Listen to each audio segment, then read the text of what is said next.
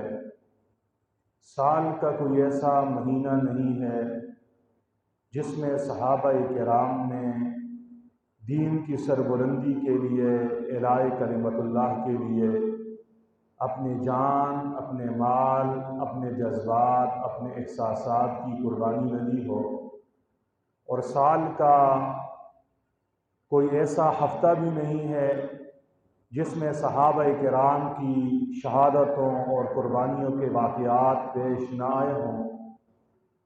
لیکن آج کا المیہ یہ ہے کہ امت مسلمہ کے نوجوان چند صحابہ کرام کی شہادتوں اور قربانی کے واقعات سے واقف ہے، جبکہ بہت سارے ایسے جلیل القدر صحابہ کرام ہیں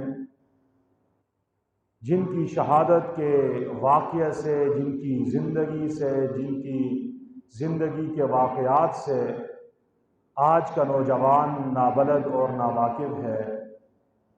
اور یار لوگوں نے، صحابہ کرام کے دشمنوں نے صحابہ کرام کی سیرت سے امت کے نوجوانوں کو ہٹانے کے لیے مقدس شخصیات حضرات صحابہ کرام کی ذات پر طرح طرح کے اعتراضات کی بچھاڑ بھی کر دی ہے۔ آج سوشل میڈیا کا میدان ہے۔ ہمارا نوجوان جو اپنی مقدس شخصیات حضرات صحابہ کرام کی حیاتی زندگی سے ناواقف ہے، اس جہالت کی وجہ سے جب وہ دشمن کے اعتراضات کو سنتا ہے، صحابہ کرام کے بارے میں دشمن کی ہرزہ سرائی کو سنتا ہے، تو وہ سچ مچ کا یقین کر بیٹھتا ہے کہ نعوذ باللہ، اللہ نہ کرے، وہ یہ یقین کر بیٹھتا ہے کہ صحابہ کرام ایسے ہی ہوں گے جیسے آج کی دنیا کا یہ سکالر، آج کا یہ دشمن صحابہ کرام کے بارے میں جو رائے کہہ رہا ہے، جو اپنی فکر اور نظریے کو بیان کر رہا ہے۔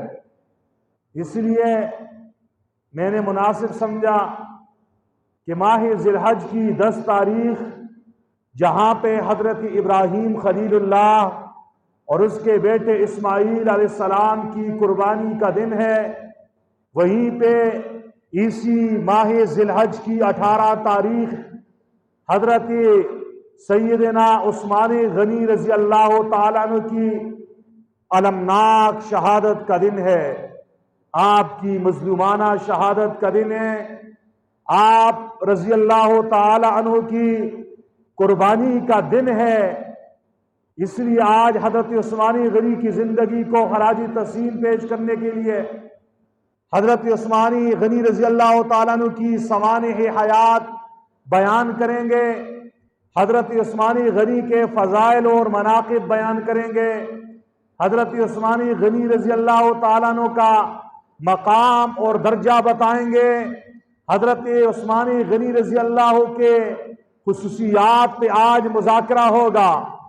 حضرت عثمانی غنی رضی اللہ تعالیٰ عنہ کو کئی اعتبارات سے ایسی فضیلتیں اور ایسی خصوصیات حاصل ہیں جو حضرات صحابہ کرام میں بقیہ کسی اور صحابی کو نصیب نہیں ہے۔ حضرت عثمانی غنی رضی اللہ تعالیٰ عنہ کی فضیلت کی پہلی وجہ آپ کی قرابتی رسول ہے۔ حضرت عثمانی غنی عام صحابی نہیں ہے۔ ایمان لانے کے بعد، اسلام لانے کے بعد، حضور نبی کریم کا صحابی بننے کے بعد عثمانی غنی کی فضیلت کی ایک وجہ حضرت عثمان کا حضور کا رشتہ دار ہونا، حضور کا قریبی ہونا بھی ہے، اور 2 رشتوں سے حضرت عثمان غنی رسول اللہ صلی اللہ علیہ وسلم کے رشتہ دار ہیں۔ حضور کی پھوپھی ہے، نام ام حکیم ہے، امی حکیم کی بیٹی ہے، نام عروہ ہے، اور عروہ کا بیٹا ہے، نام عثمان ہے۔ حضور نبی کریم کی پھوپھی زاد بہن عروہ کا بیٹے کا نام عثمان ہے۔ گویا کہ حضرت عثمان اور حضور کے درمیان جو رشتہ ہے وہ یہ ہے کہ حضرت عثمان حضور نبی کریم کی پھوپھی زاد بہن کے بیٹے ہیں۔ حضرت عثمان غنی اور حضور کا شجرہ نسب 5ویں پشت پہ جا کے مل جاتا ہے۔ حضرت عثمان غنی رضی اللہ تعالیٰ عنہ کی حضور کے ساتھ ایک اور رشتہ بھی ہے جو صحابہ کرام میں بقیہ کسی اور صحابی کے حصے میں نہیں آیا، اور وہ رشتہ کیا ہے؟ مجھے حضور نبی کریم کی 2 صاحبزادیاں، حضور نبی کریم کی 2 نوری نظر، ایک کا نام حضرت رقیہ ہے اور دوسری کا نام حضرت ام کلثوم ہے۔ ان دونوں نور نظر یک کے بعد دیگرے حضرت عثمان غنی رضی اللہ تعالی عنہ کے عقد نکاح میں آئی ہیں۔ اسی لیے امام جلال الدین سیوطی کہتے ہیں حضرت عثمان غنی کا لقب ذی النورین ہے، 2 نوروں والا۔ عثمان کو ذی النورین کا لقب کیوں دیا گیا؟ آپ کو ذی النورین کیوں کہا جاتا ہے؟ وجہ یہ ہے کہ حضور کی یک کے بعد دیگرے 2 نور نظر، 2 پیاری صاحبزادیاں حضرت رقیہ اور حضرت ام کلثوم حضرت عثمان غنی رضی اللہ تعالی عنہ کے نکاح میں آئی ہیں۔ پہلے ایک بیٹی حضور نے حضرت عثمان کو دی ہے، اس کا نام حضرت رقیہ ہے۔ سن 2 ہجری میں جب حضور غزوہ بدر پہ جا رہے تھے، حضرت رقیہ بیمار ہو گئی، صاحب فراش ہو گئی۔ صحابہ کرام بدر کے میدان کی طرف رواں دواں ہیں، حضور بھی بدر کی طرف رواں دواں ہیں، عثمان غنی بھی بدر کی طرف جانے کا ارادہ کیے ہوئے ہیں۔ حضور نے فرمایا عثمان آپ نے رقیہ کی تیمارداری کرنی ہے، آپ نے رقیہ کا خیال رکھنا ہے، آپ بدر میں نہیں جاؤ گے، آپ نے اس کا خیال رکھنا ہے، اللہ آپ کو بدر والے صحابہ کرام میں شامل کریں گے۔ چنانچہ حضرت عثمان حضرت رقیہ کی تیمارداری کرتے گئے، خیال کرتے گئے، اس کا علاج معالجہ کرتے گئے۔ ادھر سے بدر سے حضور نبی کریم صلی اللہ علیہ وسلم فاتح بن کر جب مدینہ منورہ کو لوٹے، کسی کہنے والے نے خبر دی محمد الرسول اللہ، ایک طرف آج آپ کی خوشی کا دن ہے کہ بدر پہ مشرکین مکہ کو آپ نے ناک رگڑوا دی ہے، 70 مشرک مردار ہو گئے ہیں، 70 گرفتار ہو گئے، صحابہ کرام جنگ جیت گئے ہیں، لیکن اے حضور آج آپ کی پیاری بیٹی عثمان کی پیاری بیوی حضرت رقیہ کا انتقال ہو گیا ہے، اللہ کے نبی جنازہ پڑھا دیا گیا ہے، قبر میں اتار دیا گیا ہے، چھپیں رکھی جا رہی ہیں، ابھی سر کی جانب سے ایک سل اور ایک چھپ کی جگہ باقی ہے۔ اگر آپ کہتے ہیں تو ہم قبر کو آپ کی دیدار کے لیے تھوڑی دیر کے لیے کھلا رہنے دیں۔ حضور نبی کریم نے اس قاصد سے کہا جلدی جاؤ اور کن کو بتا دو، اوپر چھپے رکھ دو، سلے رکھ دو، میری بیٹی اپنے جنتی گھر پہنچ جائے۔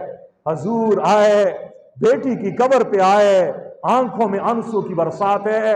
عثمان غنی حضور کے ساتھ جب سینہ ملائے، عثمان غنی بچوں کی طرح سسکیاں مار کے دھاڑے مار کے روتے گئے۔ حضور کی آنکھوں میں بھی آنسو ہیں، عثمان غنی کی آنکھوں میں بھی آنسو ہیں۔ حضور عثمان کو تسلی دے رہے ہیں، فرمائے عثمان عثمان رقیہ میری پیاری بیٹی تھی، رقیہ میری تہجد گزار بیٹی تھی، رقیہ میرے دل کا ٹکڑا تھا، رقیہ میری بیوی حضرت خدیجہ کی نشانی تھی، تیرے ساتھ اچھے دن گزارے، آج اللہ کے پاس چلی گئی ہے، اللہ اس کا وہ جہان اچھا کر دے۔ پھر حضور فرمانے لگے عثمان میری بیٹی ام کلثوم جو رقیہ کی بہن ہے، میں یہ آپ کے نکاح میں دیتا ہوں۔ حضور نے رقیہ کے بعد ام کلثوم کا نکاح حضرت عثمان غنی رضی اللہ تعالی عنہ کے ساتھ کر دیا۔ زمانہ گزرتا گیا گزرتا گیا گزرتا گیا، ہجرت کا 9واں سال آ گیا۔